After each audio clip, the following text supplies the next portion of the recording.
Greetings, everyone. I am Pete Pardo from Sea of Tranquility. Welcome to another episode of the show.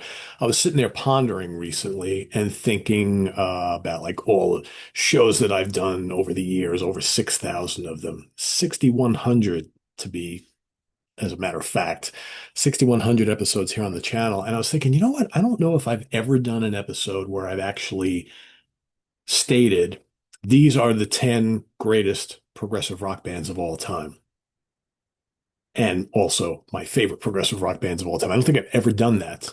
I don't think I've ever broken. I've done my favorite bands of all time where I encompass everything, but I've never done like these are my favorite prog bands of all time. These are my favorite metal bands of all time. These are my favorite hard rock bands of all time. These are my favorite fusion bands of all time. I don't think I've ever done that. So I'm going to do that. And I'm starting here today with favorite prog bands. So I've listed the 10 who I feel are the greatest prog bands of all time. And yeah, they also happen to be my favorites. So for those of you watching, you're probably maybe going to miss certain bands that may be your favorites. That's cool. Do your own list down in the comments below. We don't have to match list. I feel these are the greatest prog bands of all time. They're also my favorite because generally speaking, they go hand in hand, right? There are certainly lots of other great bands that I love that aren't quite making the cut because it's only can be 10. Doesn't mean I don't like them. So for all of you folks who are like, but what about this band? What about that band? Can't include everybody in a top 10, right? To me, these are the greatest prog bands of all time, and they're my favorite 10 of all time. It was hard to choose just 10 because there are a lot of ones that I love that just fall just under the radar, just outside of the top 10. I'm not going to get into all honorable mentions because then I just want to mention everybody. You know the bands I like. If you've been watching me for a long time, you know who I love in this style of music. I also went with bands that, for the most part, it's pretty clear that they are prog bands. There might be one or two in my list that some people might question, whether they're maybe a little bit too much on the metal side or they're a little too American or something like that. But to me, there isn't a doubt at all about these ones that I've picked today. There are other bands that I really love a lot that didn't quite make the cut because, again, there's just always too much argument about are they really prog or not? Like, for instance, uh, Pink Floyd didn't make my top 10. I love Pink Floyd. You know, are they prog? Are they not prog? They kind of are prog to me, but enough people get into that whole argument about they're not really a progressive rock band. So I said, you know what? Let me leave Pink Floyd out. We know we love Floyd. Floyd is great, right? Do they do prog? Sure, they do throughout their career. A lot of times they're not. Whatever. I also didn't include Styx here. I love Styx. Styx would easily have made my top 10 here normally. But again, Styx is one of those bands. They have done lots of prog in their career. They've been doing prog the last couple of albums, right? Once again. But there's a lot of other stuff in their catalog. Their hard rock, their pop, they do a little bit of everything. So as much as I really wanted to include Styx here, I love them. I decided not to include them here. So also what I'm going to do, normally I would say, well, here's my band.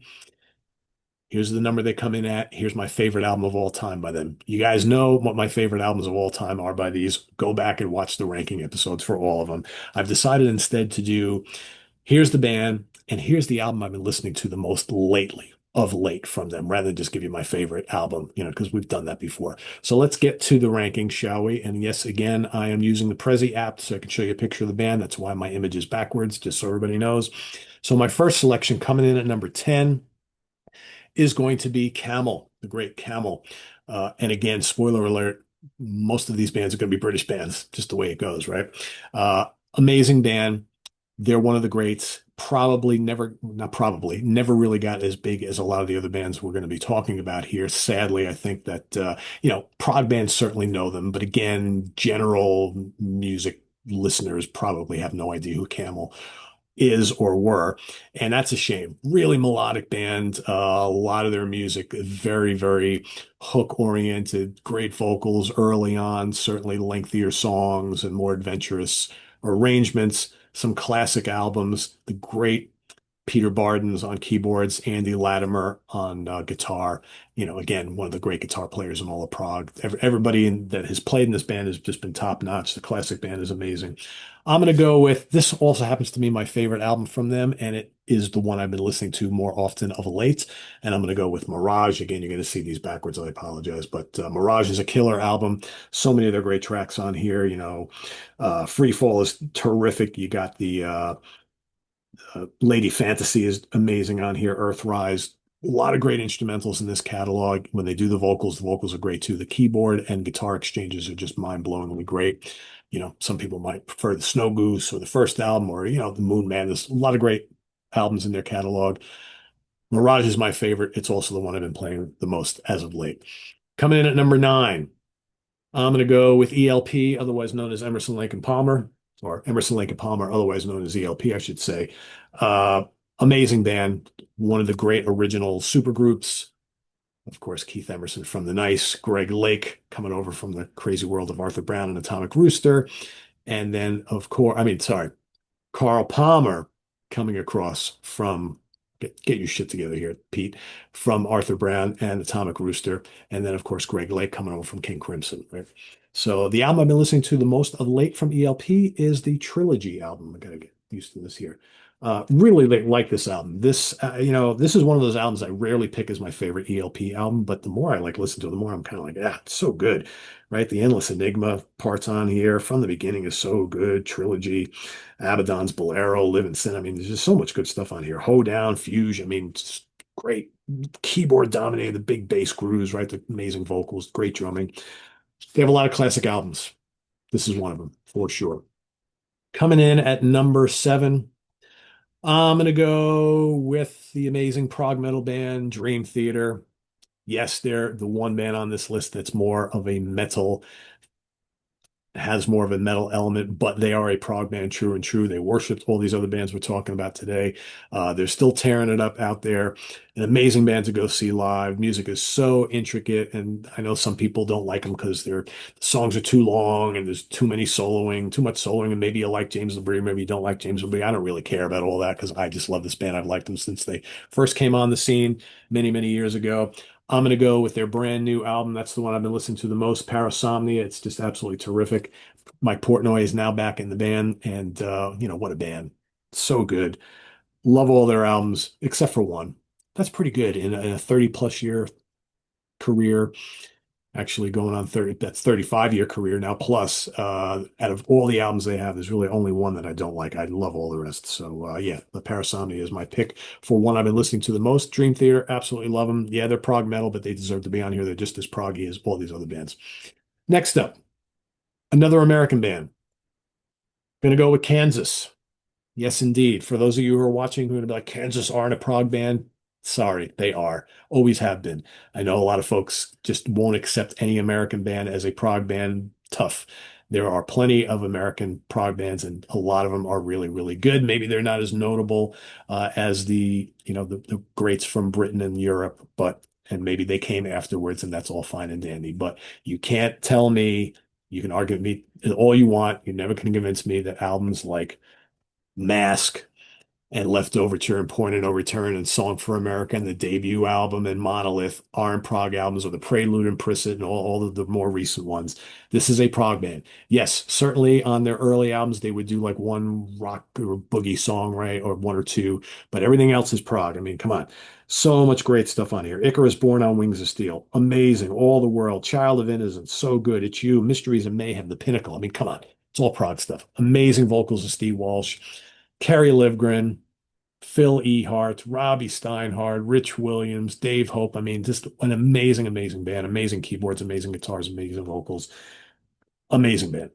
Mask is the one I've been listening to the most. I mean, I just can't get enough Icarus Born on Wings of Steel and Child of Innocence. Oh, it's amazing. Amazing stuff. All right, next up is going to be the mighty King Crimson. Yeah, I mean, the one cool thing about King Crimson is that you've got so many different eras, so many different lineups, so many different albums. All of them are different. All of them are amazing. Whether you like the original stuff, Court of the Crimson King, right? And then the Wake of Poseidon, they kind of go together. Then you got Lizard and Islands, right? They're little different, little jazzier. Then you got this era of the band. So you've got Lark's Tongues and Aspic, Starless and Bible Black and Red. Then you've got the 80s, the Discipline era, right? Then you got the later stuff. I mean, so much cool music, all of it really different. What I've been listening to of late, I've been digging into Starless and Bible Black of late because I really love this lineup here. That's why I picked the picture. Bill Bruford and John Wetton and David Cross. I mean, just amazing. The Great Deceivers on here. You got the Night Watch, Trio, the Mincer, the title track, Fracture. Oh, so good. So ominous, so heavy in spots, so full of improv goodness. Yeah, amazing. Absolutely love King Crimson and Mellotron galore, people. That's right. All right, next up, Jethro Tull. Yes, indeed. Again, one of those bands that maybe for some kind of might be on the spectrum because the early stuff, especially the first album, is blues album. Second album is kind of bluesy hard rock. Actually, the third album. Second album is more kind of folky blues sort of thing. Third album is kind of bluesy hard rock, starting to get a little proggy. Then you got Aqualung, definitely lots of prog and hard rock on there.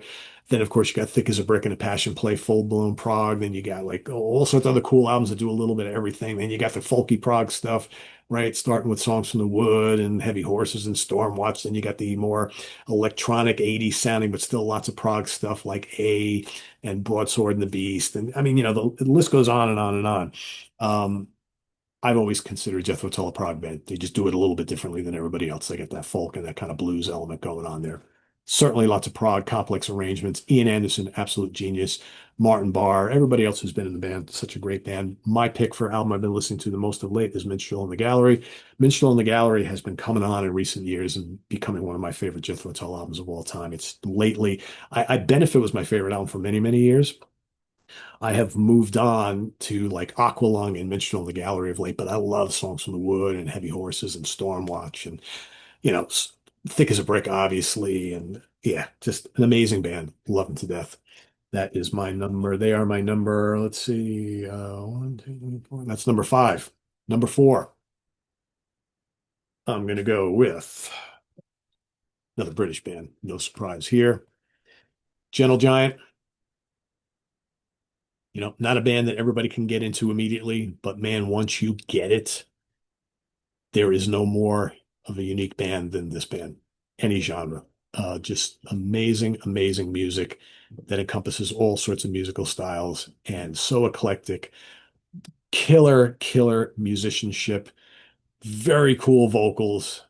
They do like a cappella vocal styles. There's tons of counterpoint in their music. It's so complex.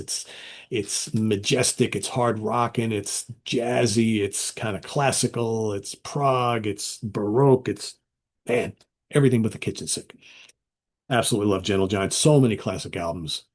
To me, what I've been listening to of late, because of course it just came out. I've been listening to the Playing the Fool live album, which is just amazing, remixed, and just incredible. Again, shows off everything they can do, has a lot of their best tracks on. If you haven't heard the new remix of the Playing the Fool live album, you need to. Double live album at its greatest. So good. Love Gentle Giant. All right, coming in at number three, got to go with Rush. Um, are they prog? Are they hard rock? Are they prog metal?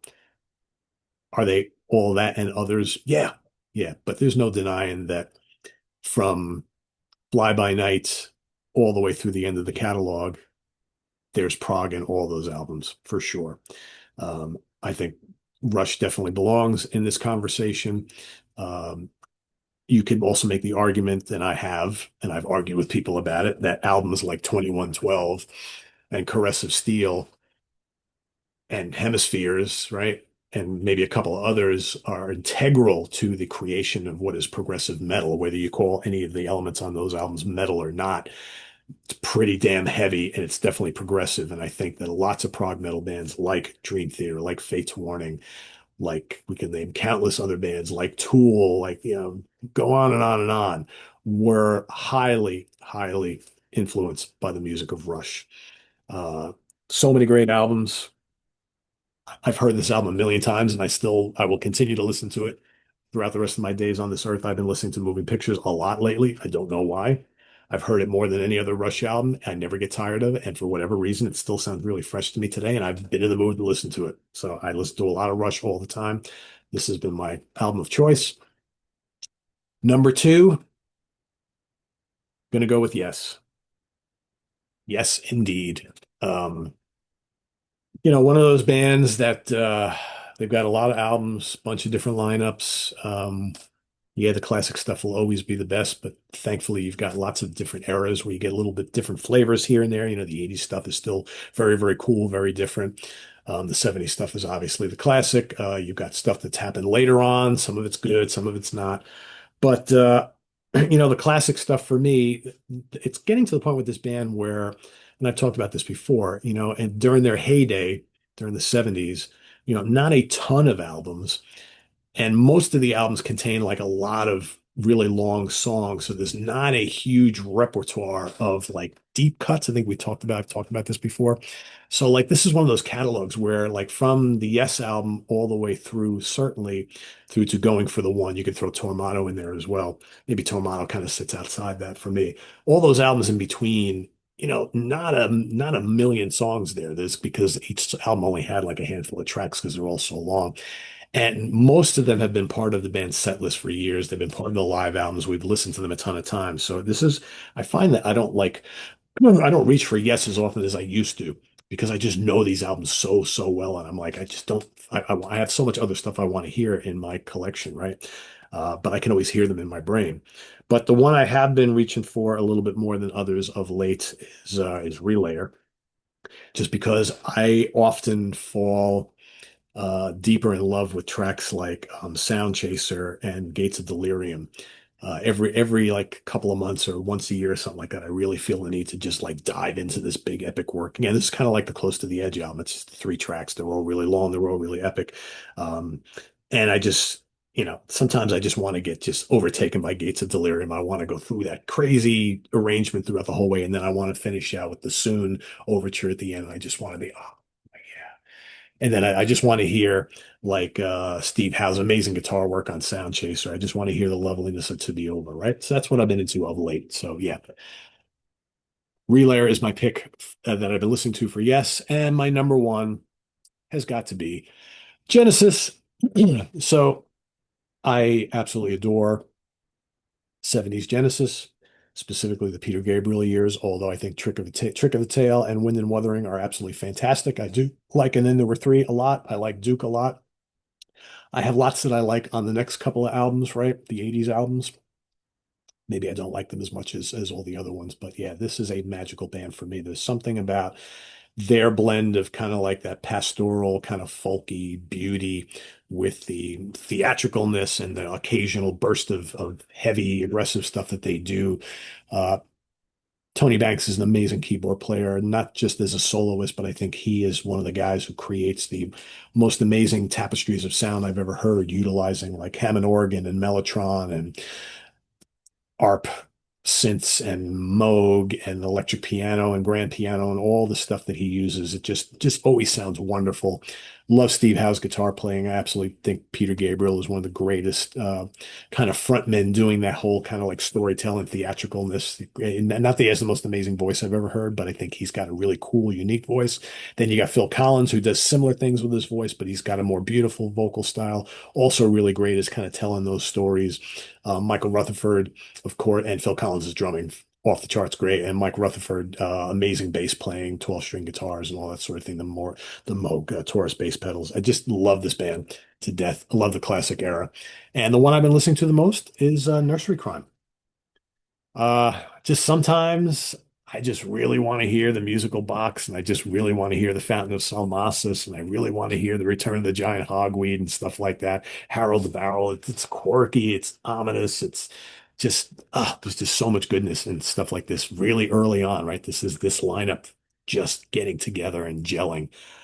Just amazing stuff. And while I generally will pick the next album, Foxtrot, is my favorite Genesis album of all time, this is right up there. This is right up there. But I can listen, I've listened to a lot of the other ones in recent weeks and months. So it's yeah, can't go wrong with Genesis. So that is my favorite prog band of all time. Genesis number one.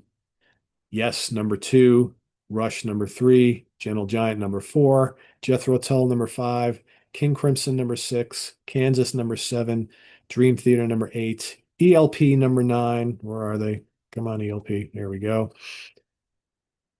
And number 10 is Camel. Where did my Camel go? Hold on. All right, Prezi stopped working for me. But anyway, Camel is the hold on. Here we go. There's Camel at number 10. So that is my list, everybody. The 10 greatest and my favorite prog bands of all time. Let me close the Prezi app so you can see me the way I'm supposed to be seen. So to me, they're the greatest. They're my favorites. One and the same. And yes, there are many other bands I didn't mention. Phonograph Generator, the great Italian bands, right? PFM and Bonko, and yeah, Pink Floyd, if you want to throw them in there, right? All sorts of other killer bands. I like all of them. Focus, right? There's just so many great prog bands in the history of this genre, this style of music. So, but I'm sure we all don't have our favorites. So that's what I'm asking you guys to do down in the comments. List who you think are the best, the 10 greatest, and your favorites down in the comments below, and let us know what album you've been listening to the most by them of late, right? So that's what we're doing here. So Moody Blues, you can throw in here too if you want. I've always had a hard time with thinking Moody Blues as a pure prog band, although they're certainly amazingly important to the creation of this style of music back in the early days. With the mellotrons and the little more intricate stuff and the psychedelic edge. But to me, Moody Blues were like a pop and psych band with proggy tendencies. You could throw Frank Zappa in here as well, right? Zappa does a little bit of everything. That's why he doesn't fit that neatly into this for me, but I love Zappa, right? Just, but yeah, very important to this style of music as well. So yeah, there's a lot you could throw in here. So it'll be interesting to see what everybody puts in their list down below. Could throw in more newer bands, right? Because there's a lot of new. I thought of like, God, do I pick Wobbler here? Do I pick Angleguard here? Right? Spock's Beard, all these being Ekelin, right? All these very important prog bands of the land. Marillion too. These are all bands that were like I had on my longer list, right? So again, I love them all. Don't want to not mention them because they are important to me, and I think important in the grand scheme of things. But top 10, this is my top 10. So let's see yours down below, and visit us on the web at www.seatranquility.org. We're on Facebook, we're on YouTube all together all the damn time. Please subscribe if you haven't already and click on that notification bell so you get alert of all of our content as a post. And please do hit the like button before you leave. Also down below, we got the links to our Ko-Fi page for channel donations, our merch page, our Cameo page, and the Sea of Tranquility membership options all down below. Thanks, everybody. Greatly appreciate it. And we'll see you soon here with more stuff. I am Pete Pardo. Thanks for watching, everybody. Take care. Bye-bye.